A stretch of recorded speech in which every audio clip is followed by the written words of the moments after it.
ago, when the earth was cooling and I had a lot more hair, I actually owned one of these on this edition of Test Drive, the all-new Mini.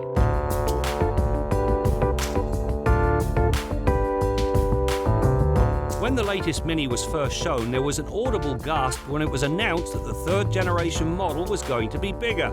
Well, take a chill pill, folks, because the increase in size is good for interior space, but it does absolutely nothing to detract from the little car that can. It's still the bad boy everybody loves. This new Mini is, well, surprise, surprise, all Mini.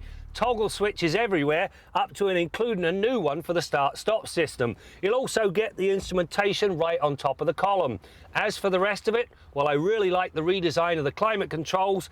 This screen is just too small, and these seats, well, the leatherette gets really sticky on a hot day.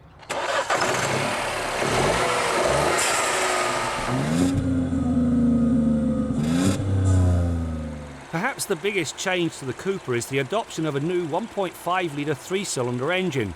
It pumps out 134 horsepower, and thanks to the turbocharger, it twists out 162 pound-feet of torque at a very low 1250 RPM. That, by way of reference, is 13 horsepower and 48 pound-feet of torque more than the outgoing 1.6-litre 4. The Cooper S earns a new 2-litre turbocharged 4, which ups the horsepower by 8 to 189, and it delivers a stout 207 pound-feet of torque at 1250 RPM.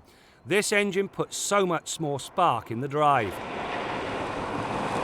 At first, the thought of a three-cylinder engine actually made me cringe. But you know what? It turned out to be a very credible engine. It cuts 2 seconds off the run to 100k. It now comes in at 7.8 seconds, which is quick enough to make this thing an awful lot of fun. Mind you, if you do want a little more spice in your driving life, take the Cooper S. 6.7 seconds to the metric ton. It says it all. The power is relayed to the front wheels through a 6-speed automatic or a 6-speed manual.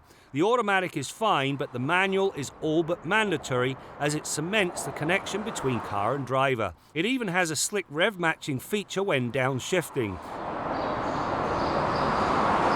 The expanded dimensions do mean more interior space. To begin with, an inch more rear seat legroom, which makes it almost usable. Now, with the seats up, there's now 8.7 cubic feet, which is up 3.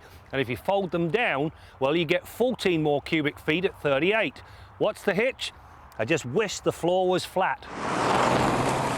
What does not change is the manner in which the Mini hunkers down and races through a series of corners as though it's glued to the road. The 28mm stretch in the wheelbase and the wider track brings a substantially larger footprint. This in turn brings more refinement to the party. The suspension has also been reworked and there are now optional 2-stage dampers.